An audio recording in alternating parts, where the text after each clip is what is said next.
جمہوریت کفر، خلافت فرض ہے۔ سیشن 7، سابق بریگیڈیئر مستنصر باللہ۔ جمہوریت کفر، خلافت فرض ہے۔ سیشن 7، سابق بریگیڈیئر مستنصر باللہ۔ آپ نے نظام جمہوریت کے خلاف جو بغاوت کی، سوال آپ نے نظام جمہوریت کے خلاف جو بغاوت کی تو یقیناً آپ کے پاس قرآن و حدیث اور صحابہ کرام صلی اللہ علیہ وسلم سے منقول کچھ ٹھوس دلائل ہوں گے۔ اس بارے میں آپ کیا کہنا چاہیں گے؟ عرض کرتا ہوں، آپریشن خلافت اور شریعت۔ آپریشن خلافت اور شریعت۔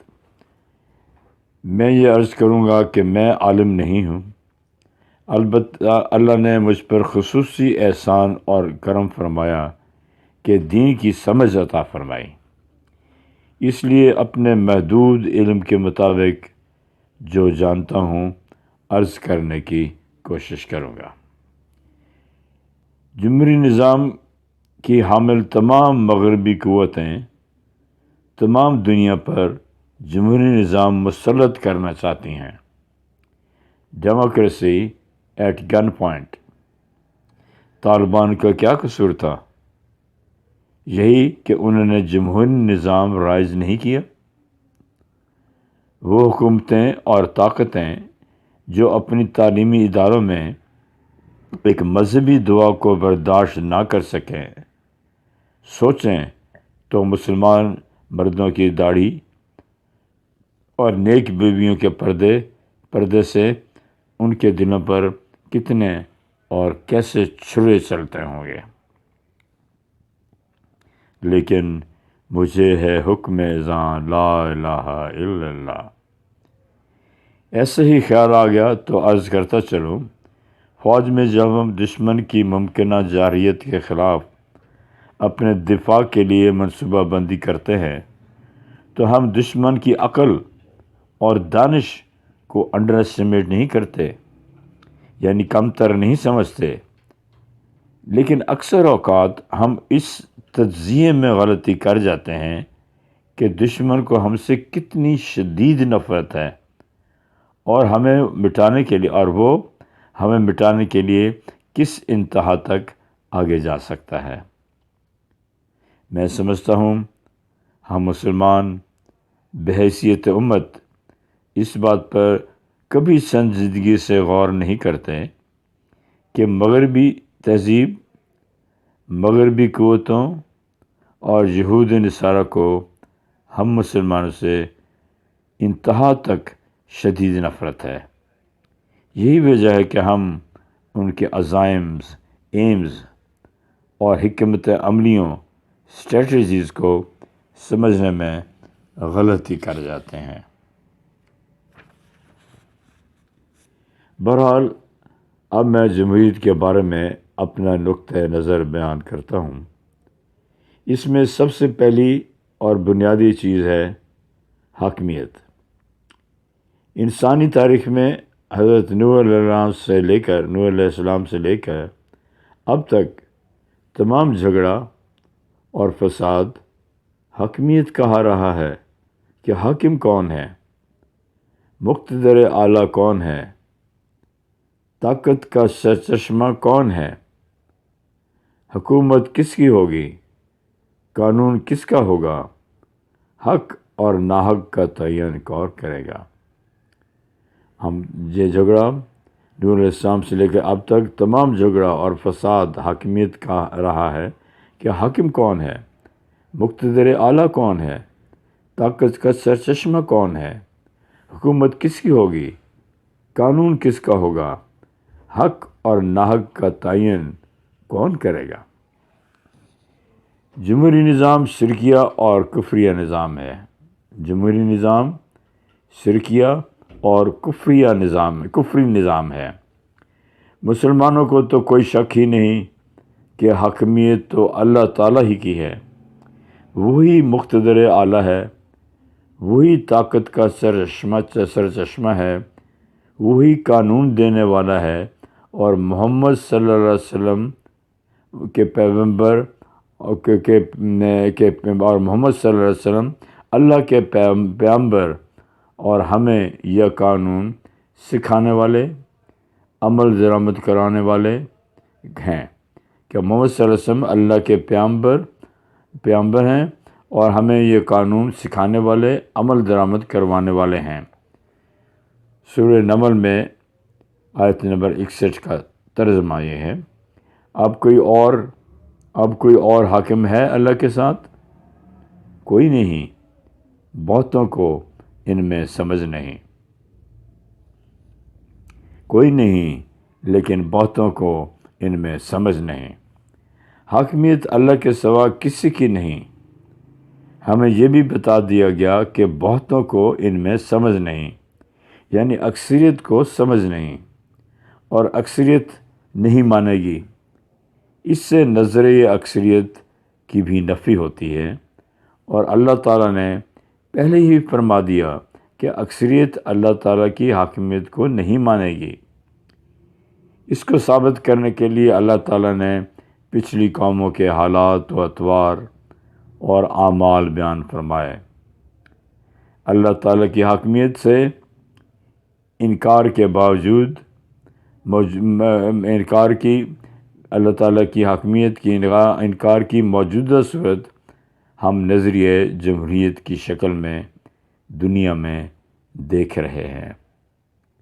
اسی سورہ میں آیت نمبر 62 سے ہے، سورہ نمل، اب کوئی حاکم ہے اللہ کے ساتھ؟ تم بہت کم دھیان کرتے ہو۔ آگے فرمایا، اب کوئی حاکم ہے اللہ کے ساتھ؟ اللہ اس سے بہت اوپر ہے، اس سے جس کو تم شریک بتلاتے ہو۔ جمہوریت انسان کو شریک بتلاتی ہے، یقیناً اللہ اس سے بہت اوپر ہے۔ جمہوریت انسان کو شریک بتلاتی ہے، یقیناً اللہ اس سے بہت اوپر ہے۔ اگلی ہی آیت نمبر 64 میں اللہ تعالیٰ نے فرمایا، اب کوئی حاکم ہے اللہ کے ساتھ؟ تو کہہ لاؤ اپنی سند اگر تم سچے ہو۔ تو کہہ لاؤ اپنی سند اگر تم سچے ہو۔ ہزاروں صدیاں گزر گئیں، سند آج تک کوئی نہیں لا سکا۔ کیا جمہوریت کا یہ نظریہ شرک نہیں؟ یقیناً اکثریت کی حاکمیت کیسے ہو سکتی ہے؟ سند کون لائے گا اور کہاں سے آئے گی؟ سورہ الاعراف آیت نمبر 188۔ تو کہہ ترجمہ، تو کہہ میں مالک نہیں اپنی جان کا، تو کہہ میں مالک نہیں اپنی جان کے بھلے کا اور نہ برے کا، مگر جو اللہ چاہے۔ انسان اپنی حاکمیت کی کیا سند لائے گا؟ وہ تو اپنی جان کا بھی مالک نہیں، حاکم نہیں۔ عجیب بات ہے کہ حضور صلی اللہ علیہ وسلم تو یہ سکھائیں کہ میں مالک نہیں اپنی جان کے بھلے اور برے کا، اور حضور صلی اللہ علیہ وسلم کے امتی یہ کہیں حاکمیت ہماری ہے۔ یہ نہیں ہو سکتا۔ اگلی آیت ایسی ہے کہ جمہوری نظام کی دھجیاں اڑا دیتی ہے۔ سورہ یوسف آیت نمبر 40۔ حکومت نہیں ہے کسی کی سوائے اللہ کے۔ اس نے فرما دیا کہ نہ پوجو مگر اسی کو، یہی ہے راستہ سیدھا۔ اکثر لوگ نہیں جانتے۔ یہی ہے راستہ سیدھا، پر اکثر لوگ نہیں جانتے۔ اس آیت سے معلوم ہوتا ہے کہ یہ آیت اتری ہی جمہوری نظام کے خلاف ہے۔ اگر کوئی کہے کہ یہاں اکثریت سے مراد کفار کی ہے، کیونکہ کفار ہی شرک کرتے ہیں اور غیر اللہ کو پوجتے ہیں، اس کا فیصلہ بھی سورہ یوسف میں ہو جاتا ہے۔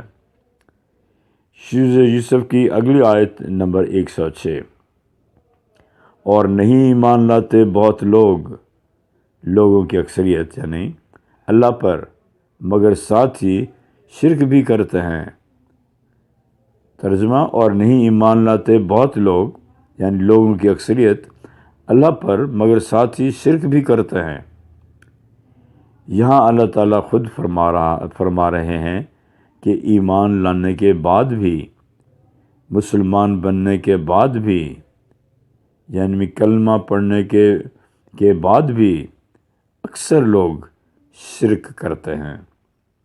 وہ تمام مسلمان اس آیت کی زد میں آتے ہیں جو ایمان لانے کے بعد بھی جمہوری نظام کے تحت انسان یعنی اکثریت کو حاکم مانتے ہیں۔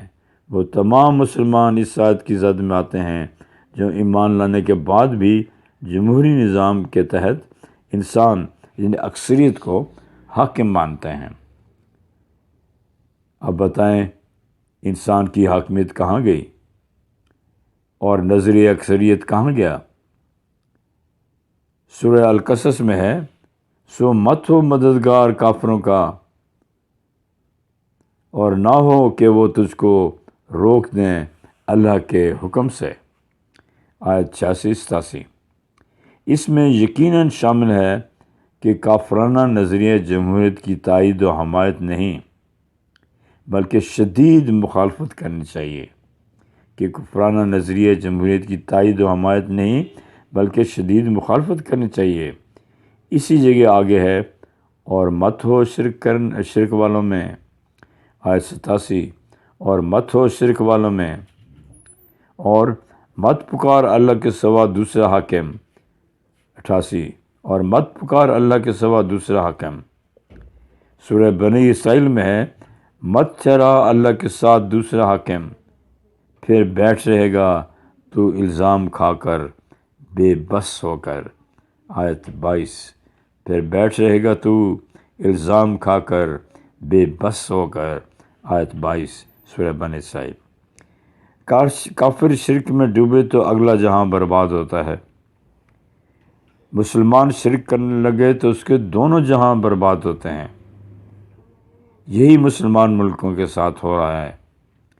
ہمارے لیے ہر آنے والا دن پریشان کن اور مشکل تر ہوتا جا رہا ہے۔ اب ایک نظر کفار کے سردار یعنی فرعون پر۔ سورہ النزعات میں ہے، آیت نمبر 23-24 ذات: پھر اس نے سب کو جمع کیا، پھر پکارا تو کہا، میں ہوں تمہارا رب سب سے اوپر۔ پھر اس نے سب کو جمع کیا، پھر پکارا تو کہا، میں ہوں تمہارا رب سب سے اوپر، یعنی سب سے بڑا رب تو میں فرعون ہوں۔ یہ موسیٰ سے کس کا بھیجا ہوا ہے؟ اللہ نے فرعون کو قیامت تک کے لیے نمونہ نشان عبرت بنا دیا۔ اللہ تعالیٰ نے فرعون کو قیامت تک کے لیے نمونہ نشان عبرت بنا دیا۔ ہم بھی فی الحال کسی نمونے سے کم نہیں، لیکن ہمارے پاس ابھی کچھ وقت ہے، ہم ابھی مرے نہیں۔ ہمارے پاس ابھی کچھ وقت ہے، ہم ابھی مرے نہیں۔ سورہ انفال آیت نمبر 20-21 میں ہے، اے ایمان والو، حکم مانو اللہ کا اور اس کے رسول کا، اور اس سے مت پھرو سن کر، اور ان جیسے مت ہو جنہوں نے کہا ہم نے سن لیا اور نہیں سنا۔ جنہوں نے کہا ہم نے سن لیا اور نہیں سنا۔ افسوس، ظلمی نظام میں شامل مسلمان بھی انہی میں سے ہیں جنہوں نے کہا کہ ہم نے سن لیا، در حقیقت انہوں نے سنا نہیں۔ وہ انسان جو اپنے آپ کو مقتدر اعلیٰ اور حاکم کہلاتا ہے اور اپنے آپ کو طاقت کا تجسمہ کہلاتا ہے، اس کے بارے میں اللہ تعالیٰ نے فرمایا، اور ہم عاجز نہیں اس بات سے کہ بدلے میں لیں تمہاری طرح کے لوگ اور اٹھا کھڑا کریں تمہیں وہاں جہاں تم نہیں جانتے۔ واقعہ آیت نمبر 61۔ یہ حیثیت ہے انسان کی جو خود کو حاکم سمجھے ہوئے ہے، لیکن افسوس ہم نے اپنے اللہ کو نہیں پہچانا، اور کچھ لوگوں نے حق کا معیار اپنی عقل کو بنا رکھا ہے۔ جہاں عقل استعمال کرنی چاہیے وہاں استعمال نہیں کرتے۔ مسلمانوں کو سوچنا چاہیے کہ اگر اللہ تعالیٰ نے اس دنیا میں سب سے بالا ہستی، سرور دو جہاں، سردار انبیاء، سراج المصطفیٰ محمد صلی اللہ علیہ وسلم کو طاقت کا سرچشمہ نہیں بنایا تو ہم کیسے طاقت کا چشمہ ہوتے سکتے ہیں؟ مسلمانوں کو سوچنا چاہیے کہ اگر اللہ تعالیٰ نے اس دنیا کی سب سے بالا ہستی، سرور دو جہاں، سردار انبیاء، سراج المصطفیٰ محمد صلی اللہ علیہ وسلم کو طاقت کا سرچشمہ نہیں بنایا تو ہم کیسے طاقت کا سرچشمہ ہو سکتے ہیں؟ ساری دنیا کے انسان، کفار اور مسلمان، جنات و حیوان اکٹھے اور متحد ہو جائیں تو بھی طاقت کا سرچشمہ نہیں ہو سکتے۔ جو کہتے ہیں کہ طاقت کا سرچشمہ لوگ ہیں اور طاقت کا سرچشمہ عوام ہیں، وہ کفر اور شرک کی بات کرتے ہیں۔ مسلمانوں کو کم سے کم یہ سوچنا چاہیے کہ ایسا نظریہ رکھنے اور کہنے سے ہمارے پیغمبر محمد صلی اللہ علیہ وسلم کی شان میں گستاخی بھی ہوتی ہے۔ جو شخص یہ جانتے ہوئے کہ جمہوریت لادینیت ہے، ایک شرکیہ نظام ہے، جمہوری نظام کو صحیح مانتا اور صحیح کہتا ہے، اسے بھی میں بغیر کسی ہچکچاہٹ، بغیر کسی لحاظ اور بغیر کسی تکلف کے کافر کہوں گا۔ جو شخص یہ جانتے ہوئے کہ جمہوریت لادینیت ہے، جس میں خدا اور اگلے جان کا کوئی تصور نہیں، ایک شرکیہ طریقے نظریہ ہے اور نظام ہے، جمہوری نظام کو صحیح مانتا ہے اور صحیح کہتا ہے، اسے بھی میں بغیر کسی ہچکچاہٹ کے، بغیر کسی لحاظ اور بغیر کسی تکلف کے کافر کہوں گا۔ جو مسلمان یہ جانتے ہوئے کہ جمہوریت ایک مکمل طور پر سیکولر نظام اور شرکیہ نظریہ ہے اور یہ کہے کہ پاکستان میں جمہوری نظام رائج ہونا چاہیے، وہ جو بھی ہو، جس عہدے پر بھی ہو، اسے اتار کر وہ سزا دینی چاہیے جو اللہ اور رسول نے ایک مرتد کے لیے رکھی ہے۔ ہاں، اگر وہ توبہ کر لے تو ٹھیک ہے۔ جو جس عہدے پر بھی ہو اسے اتار کر وہ سزا دینی چاہیے۔ پاکستان میں جو مسلمان یہ جانتے ہوئے کہ جمہوریت ایک مکمل طور پر سیکولر نظام اور شرکیہ نظام ہے، اور یہ کہے کہ پاکستان میں جمہوری نظام رائج ہونا چاہیے، وہ جو بھی ہو، جس عہدے پر بھی ہو، اسے اتار کر وہ سزا دینی چاہیے جو اللہ اور رسول صلی اللہ علیہ وسلم نے ایک مرتد کے لیے رکھی ہے۔ ہاں، اگر وہ توبہ کر لے تو ٹھیک ہے۔ جیسے شراب پینے والا، بنانے والا، لانے والا، پلانے والا، خریدنے والا، پہرا دینے والا، سب کے سب برابر کے گناہ گار ہیں، اسی طرح جمہوریت کی شرکیہ اور لادینی نظام کو چلانے والے، اسے بقا دینے والے، اس میں حصہ لینے والے، اس کے نفاذ پر اصرار کرنے والے، الیکشن کروانے والے، ووٹ ڈالنے والے، ڈلوانے والے، سب گناہ گار ہیں۔ ان کی حیثیت شرک کرنے والوں کی ہے، اور یہ جاننے کے باوجود کہ وہ شرکیہ نظام میں حصہ لے رہے ہیں اور اس سے تائب نہیں ہوتے، تو ان کو کافر نہ کہنے والا کافر ہوگا، اور یہ جانتے ہوئے ان کے باوجود کہ وہ شرکیہ نظام میں حصہ لے رہے ہیں اور اسے تائب نہیں ہوتے تو ان کو کافر نہ کہنے والا کافر ہوگا۔ لیکن مشکل ہے کہ حق بندہ حق بیوں حق اندیش خاشاک کے تودے کو کہے کوہ دمہ بند۔ اقبال، مشکل ہے ایک بندہ حق بیوں حق اندیش خاشاک کے تودے کو کہے کوہ دمہ بند۔ جمہوریت خاشاک کا تودہ نہیں، عذاب کا تودہ ہے۔ مسلمانوں کو اسے سمجھنے میں بہت مغالطہ ہوا ہے۔ دراصل پہلے ذرائع ابلاغ اتنے وسیع نہیں تھے اور ہمارے علماء کو علم ہی نہ ہو سکا کہ جمہوریت کیا ہے۔ اب ہمارے پاس غلطی کا جواز نہیں۔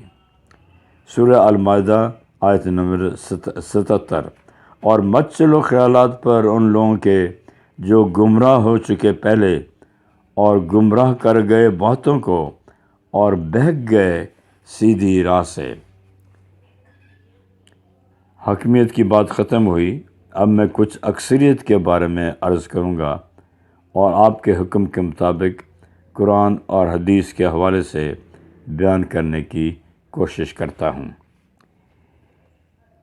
پہلی بات یہ کہ حق وہ ہے جو کل حق تھا، آج بھی حق ہے اور آئندہ تا قیامت حق ہی رہے گا۔ سچ وہ ہے جو حضرت آدم علیہ السلام سے آج تک سچ ہے اور قیامت تک سچ رہے گا، کیونکہ سچ بتانے والا اللہ ہے۔ لوگوں کی سوچ اور انداز تو بدل سکتے ہیں، بدلتے رہے ہیں، بدل رہے ہیں اور بدلتے رہیں گے۔ حق اور سچ کبھی بدلے ہیں نہ بدلیں گے۔ حق وہ ہے جسے اللہ اور رسول صلی اللہ علیہ وسلم حق کہیں۔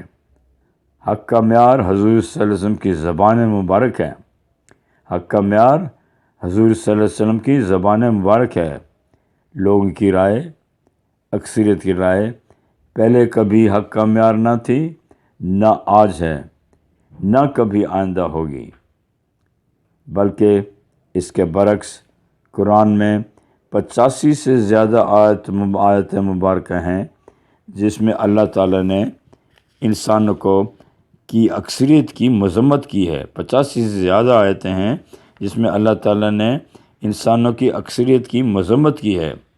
اکثریت کی مذمت میں قرآن میں مختلف مقامات پر آیا ہے کہ اکثر لوگ فاسق، جاہل، ظالم ہوتے ہیں، سمجھ نہیں رکھتے، غور نہیں کرتے۔ قرآن مجید میں ایک مقام پر اللہ تعالیٰ نے فرمایا، اگر وہ یقین رکھتے اللہ پر اور اپنے نبی پر اور جو نبی پر اترا تو کافروں کو دوست نہ بناتے، لیکن ان میں بہت سے لوگ نافرمان ہیں۔ منع اس لیے کیا گیا کہ مثل مشہور ہے، خربوزہ خربوزے کو دیکھ کر رنگ پکڑتا ہے۔ یہودی ایسے ہی برباد ہوئے کہ بت پرستوں سے تعلقات رکھتے تھے۔ ہم جمہوریت کو پکڑنے میں رنگ پکڑنے سے بھی آگے نکل چکے ہیں۔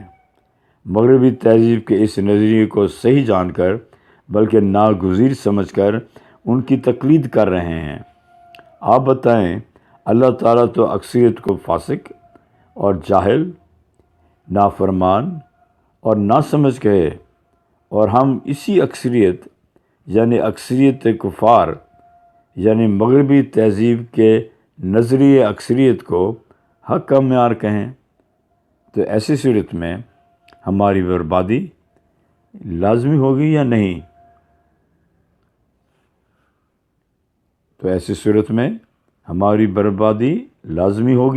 یا نہیں؟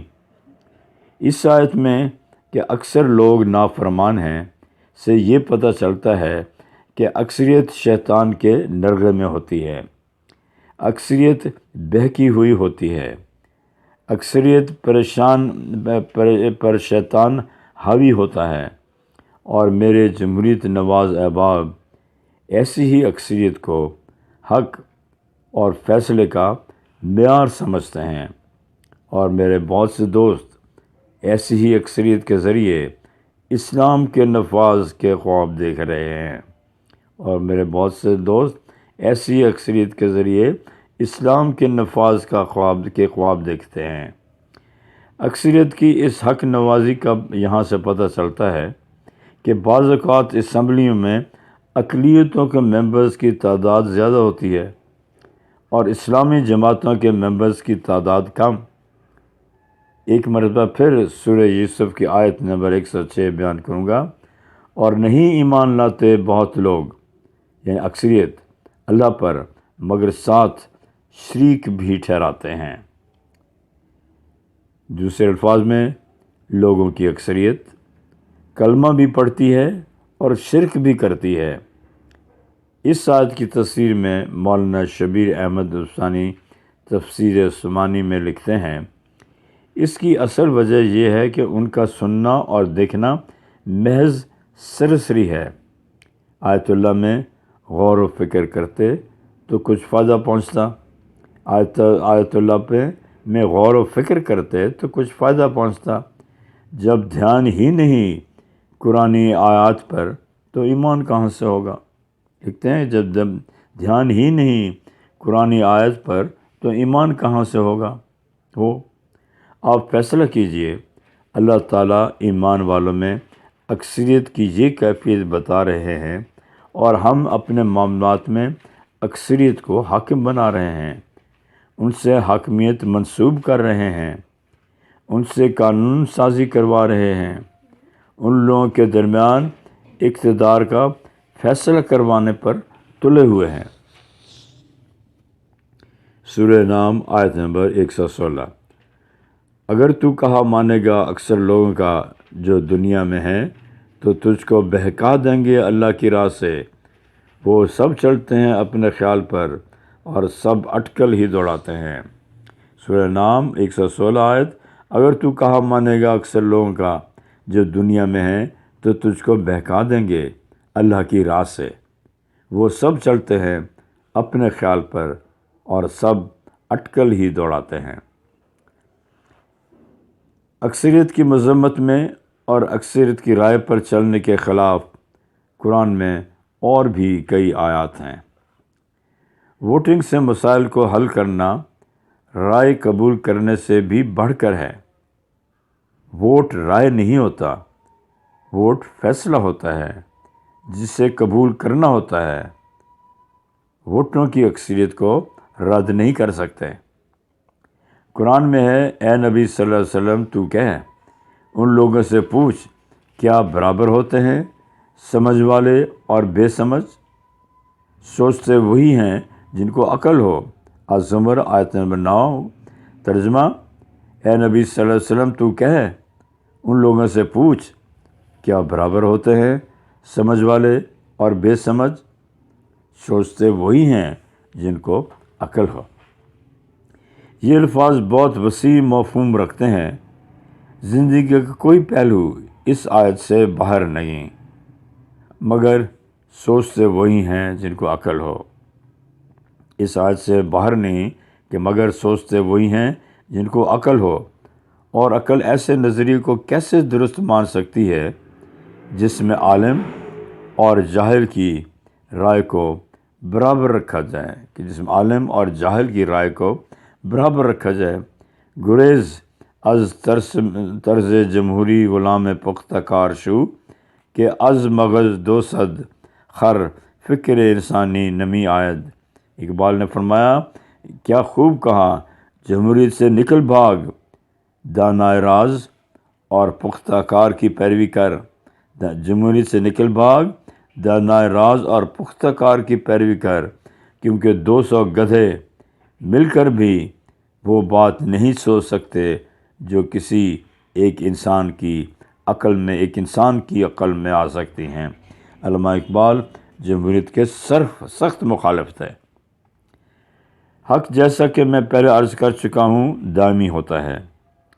لوگوں کی سوچ کا معیار بدلتا رہتا ہے، بلکہ یہ کہنا زیادہ مناسب ہوگا کہ تنزل پذیر ہوتا ہے۔ وجہ لوگوں کا سوچ کا معیار، وجہ یہ ہے کہ لوگوں کی سوچ اور رائے پر درجنوں عوامل اثر انداز ہوتے ہیں۔ مثال کے طور پر عوام کا تعمیری معیار، لوگوں کی معاشی حالت، جاگیرداری، کنبہ، ذات، برادریاں، موجودہ دور میں ذرائع ابلاغ اور متعدد حکومتوں کی پالیسیاں اور رویے وغیرہ۔ اکثریت کی رائے اکثر اوقات چلو اس طرف کو جدھر کی ہوا ہو، اکثریت کی رائے اکثر اوقات چلو اس طرف کو جدھر کی ہوا ہو کا شکار ہو جاتی ہے، اور بعض اوقات دشمن کا پھیلا ہوا پروپیگنڈا سنگین حالات پیدا کر دیتا ہے۔ ہم دشمن کے نفسیاتی جنگ کے اثرات اور نتائج سے بخوبی واقف ہیں، جیسا کہ 1970-71 میں مشرقی پاکستان میں ہوا۔ معاشرے کی اقدار گرتی چلی جاتی ہیں۔ حضور صلی اللہ علیہ وسلم نے فرمایا، میرا زمانہ سب سے اچھا زمانہ ہے، یعنی حضور صلی اللہ علیہ وسلم نے اللہ تعالیٰ کی دی ہوئی خبر ہم تک پہنچا دی کہ وقت کے ساتھ ساتھ لوگوں کے اعمال اور افعال بگڑتے چلے جائیں گے۔ یہ ایک عقلی دلیل بھی ہے۔ اس حدیث کی روشنی میں یہ کیسے ممکن تھا کہ حضور صلی اللہ علیہ وسلم حق کا معیار لوگوں کی رائے کو کہہ جائیں، یا یہ کہہ جائیں کہ اکثریت کی رائے کے مطابق فیصلہ کر لیا کرو۔ آخر میں عرض کروں گا کہ اگر قرآن اور حدیث یہ اجازت دے دیتے کہ دنیا کے معاملات نپٹانے کا معیار اور حق کا معیار اکثریت کی رائے ہو سکتے ہیں، اور عدلیہ، انتظامیہ اور لیجسلیچر اکثریت کی رائے کے مطابق ڈھالے جا سکتے ہیں، تو انسان کو اپنی مرضی کرنے کا لائسنس اور سرٹیفکیٹ مل جاتا کہ وہ جہاں چاہے جب چاہے کثرت رائے سے اپنے قوانین بنا لے اور اپنی اقدار قائم کر لے۔ اللہ تعالیٰ کی اس اجازت کے بعد انسان جو کچھ بھی کرتا وہ حق بجانب ہوتا، قیامت کا اور روز جزا کا تصور ہی ختم ہو جاتا۔ پکڑ کس بات پر ہوتی؟ پھر یہ تمام پیغمبر پکڑ کس بات پر ہوتی جب اللہ نے خود اجازت دے دی؟ پھر یہ تمام پیغمبر اور آسمانی کتاب بے معنی سے ہو کر رہ جاتے۔ اس لیے مسلمانوں کو اس میں بال برابر بھی شک نہیں ہونا چاہیے کہ جمہوری نظام کی دین اسلام میں کوئی گنجائش نہیں۔ مسلمانوں کو اس میں بال برابر بھی شک نہیں ہونا چاہیے کہ جمہوری نظام کی دین اسلام میں کوئی گنجائش نہیں۔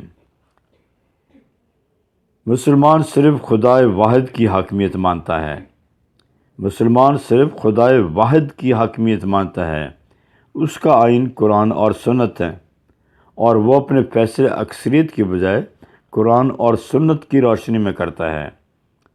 تو اسے اس شرکیہ نظام میں پڑھ کر جہنم کا ایندھن بننے کی کیا ضرورت ہے؟ اسلام کا نفاذ جمہوری طریقے سے نہیں، صرف سنت کے طریقے سے ہی ہو سکتا ہے۔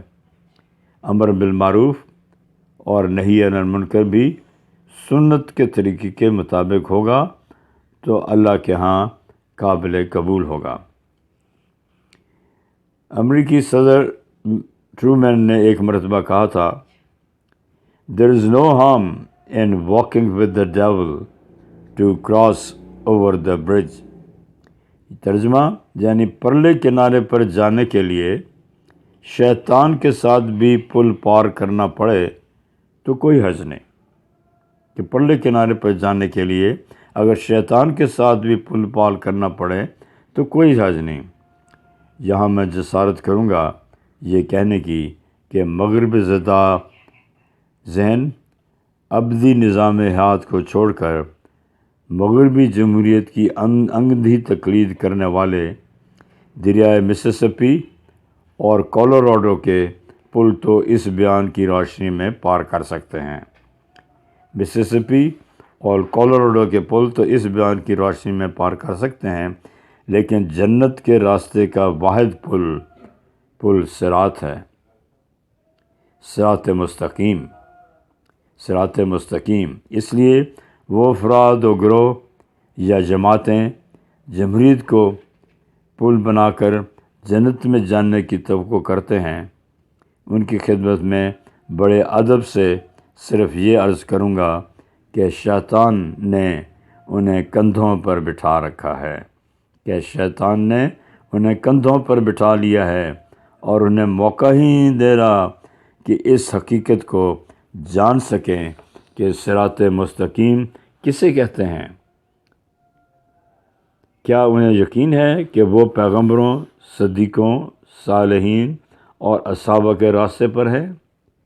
کیا کوئی ایسی مثال ہے کہ کسی پیغمبر، کسی صدیق، کسی صحابی نے امر بالمعروف اور نہی عن المنکر کے فریضے کے لیے صالح افراد کی جانیں بچانے کے لیے، ان کی حفاظت کے لیے شرکیہ راستہ اختیار کیا ہو؟ کبھی نہیں۔ ہمیں حضور صلی اللہ علیہ وسلم کا فرمان ایک لمحہ بھی نظر انداز نہیں کرنا چاہیے کہ تمام فرقے، تمام لوگ جہنم میں جائیں گے سوائے جو اس طریقے پر ہوگا جو میرا اور میرے صحابہ کا ہے۔ ہمیں حضور صلی اللہ علیہ وسلم کا فرمان ایک نظر بھی انداز نہیں کرنا چاہیے، ایک لمحہ بھی، کہ تمام فرقے، تمام لوگ جہنم میں جائیں گے سوائے جو اس طریقے پر ہوگا جو میرا اور میرے اصحاب کا ہے۔ مانا علیہ و اصحابی، یہ ہے سنت کا مفہوم، و اصحابی سے جماعت صحابہ مراد ہیں۔ آخر میں یہ کہوں گا کہ جب علماء جمہوری نظام میں بڑھ چڑھ کر حصہ لیں گے تو امت کی گمراہی یقینی ہے۔ آخر میں کہوں گا کہ جب علماء بڑھ چڑھ کر جمہوری نظام میں بڑھ چڑھ کر حصہ لیں گے تو امت کی گمراہی یقینی ہے۔ میری گزارش ہے کہ ہمارے علماء سیاست و جمہوریت سے مکمل طور پر نکل آئیں اور لوگوں میں دل و جان سے فہم قرآن پیدا کریں، اور لوگوں میں دل و جان سے فہم قرآن کے لیے خود کو وقف کر دیں، تو جو دین 70 سالوں میں اس ملک میں نہیں آیا وہ انشاءاللہ چند مہینوں میں رائج ہو جائے گا۔ اگر ہم فہم القرآن کا فریضہ ہم اصحابہ کرام کے جذبے سے اپنا لیں، اگر فہم قرآن کا فریضہ ہم صحابہ کرام کے جذبے سے اپنا لیں یا کم سے کم اتنی لگن کا مظاہرہ کریں تو انشاءاللہ کامیابی یقینی ہے۔ ہر فرد کا کام۔ ہوا میں باتیں کرنے سے فائدہ نہیں۔ نہ میں علماء اور لوگوں سے کہوں گا کہ وہ ستارے توڑ لائیں، نہ یہ کہ خود کو فرشتہ بنا لیں۔ میں صرف یہ عرض کروں گا، نمبر 1، ہم مسلمان ہیں، اس پر فخر کرنا چاہیے اور سچے مسلمان کی طرح بیہیو کرنا چاہیے، یعنی ہمارے کردار میں، اخلاق میں، گفتار میں خوف خدا اور اتباع رسول صلی اللہ علیہ وسلم ہونا چاہیے۔ 2، تمام دینی جماعتوں، علماء اور دینی لوگوں کو یہ کوشش کرنی چاہیے کہ ہر شہر میں، ہر علاقے میں، ہر محلے میں، ہر گلی میں لوگوں میں قرآن فہمی پیدا کریں، مسلمانوں کا قرآن سے تعلق قائم کریں، خاص طور پر حقوق العباد کی تعلیم میں اور انہیں پورا کرنے کی تلقین کریں۔ 3، اسوہ رسول صلی اللہ علیہ وسلم کی تمام سنتوں کو ہم جان کی طرح عزیز رکھیں، ان کی تمام دعائیں یاد کریں۔ اسوہ رسول صلی اللہ علیہ وسلم کی تمام سنتوں کو ہم جان کی طرح عزیز رکھیں، ان کی تمام دعائیں یاد کریں، ہر موقع پر پڑھیں، اور ہمارا ہر قدم رسول صلی اللہ علیہ وسلم کی سنت کے مطابق ہو۔ ہماری تہذیب، ہماری امت کی بقا، زندگی اور فلاح اسی میں ہے۔ ہماری تہذیب کی، ہماری امت کی بقا، زندگی کی فلاح اسی میں ہے۔ نمبر 4، تعلیمی اداروں میں ہے، لیکن بچوں کو دینی تربیت مکمل طور پر والدین کا فریضہ ہے۔ ہر والد اور والدہ سے روز قیامت اپنی اولاد کے بارے میں پوچھا جائے گا۔ ہر والد اور والدہ سے روز قیامت اپنی اولاد کے بارے میں پوچھا جائے گا۔ اگر جہاد نہیں کر سکتے، دعوت و تبلیغ میں حصہ نہیں لے سکتے، صدقہ و خیرات کی گنجائش محسوس نہیں کرتے، کم سے کم ہر فرد اپنے گھر سے ٹی وی کیبل ختم کر کے بچوں کی صحیح تربیت تو کر سکتا ہے، اور یہ کہ بچے والد یا والدہ کی موجودگی میں انٹرنیٹ پر بیٹھیں۔ لڑکے اور لڑکیوں کو اکیلے انٹرنیٹ پر نہ بیٹھنے دیا جائے۔ موبائل کے بغیر بھی لڑکے اور لڑکیوں کا گزارا ہو سکتا ہے۔ موبائل کے بغیر بھی لڑکے اور لڑکیوں کا گزارا ہو سکتا ہے۔ اگر مسلمان مرد اپنے گھر کو بھی درست نہیں کر سکتا تو وہ جون جہنم میں اس کا خمیازہ بھگتنے کے لیے مکمل تیاری کرے، اگلے جہاں میں عذاب الہی اور اس جہاں میں ذلت و رسوائی۔ دوبارہ عرض کرتا ہوں، اگر ایک مسلمان مرد اپنے گھر کو بھی درست نہیں کر سکتا تو وہ دونوں جہنم میں اس کا خمیازہ بھگتنے کے لیے مکمل تیاری کر لے، اس جہان میں ذلت و رسوائی اور اگلے جہان میں عذاب الہی۔ اور بھی بہت سی چیزیں ہیں۔ اگر ہماری دینی جماعتیں جمہوریت کی بجائے یہ راستہ اختیار کریں تو انشاءاللہ چند مہینوں میں اس ملک کا مقدر بدل سکتا ہے۔ آپ جان چکے ہیں کہ جمہوریت کے بل بوتے 70 سال تو کیا 100 سالوں میں بھی اسلام نہیں آ سکتا، بلکہ شر ہی شر آئے گا۔ جمہوریت جائے گی تو خلافت دوبارہ آئے گی، اور جو حضرات جمہوری نظام میں شامل ہیں وہ اس شرکیہ اور کفریہ نظام کو قائم رکھنے میں برابر کے حصے دار ہیں، اور جو حضرات اس جمہوری نظام میں شامل ہیں وہ اس شرکیہ اور کفریہ نظام کو قائم رکھنے میں برابر کے حصے دار ہیں۔ انہوں نے خلافت کا راستہ روکا ہوا ہے، اور اس کا تمام بوجھ ان کے کندھوں پر ہے۔ اس میں وہ شخص بھی حصہ دار ہے جو کسی بھی وجہ سے ووٹ ڈالتا ہے، چاہے وہ نفاذ اسلام کے لیے ہی ووٹ ڈالے۔ سورہ زلزال، اور جس نے کی ذرا بھر بھی برائی تو وہ دیکھ لے گا اسے، اور جس نے کی ذرا بھر بھی برائی تو وہ دیکھ لے گا اسے۔ اجر کے لیے یہ ضروری ہے کہ کام نیک ہو، صرف رضا الہی کے لیے کیا جائے اور سنت کے طریقے پر کیا جائے۔ یہ اللہ کی شرائط ہیں کسی بھی عمل کی قبولیت کے لیے۔ اجر کے لیے یہ ضروری ہے کہ کام نیک ہو جو صرف رضا الہی کے لیے کیا جائے اور سنت کے طریقے پر کیا جائے۔ یہ اللہ کی شرائط ہیں کسی بھی عمل کی قبولیت کے لیے۔ اور آخر میں پھر عرض کروں گا کہ حضور صلی اللہ علیہ وسلم نے فرمایا کہ مسلمانوں پر ایک دن بھی ایسا نہ ہو کہ وہ خلیفہ کے بغیر ہوں۔ اب اجازت چاہتا ہوں۔ آپ کی دعاؤں کا طالب، سابق بریگیڈیئر مستنصر۔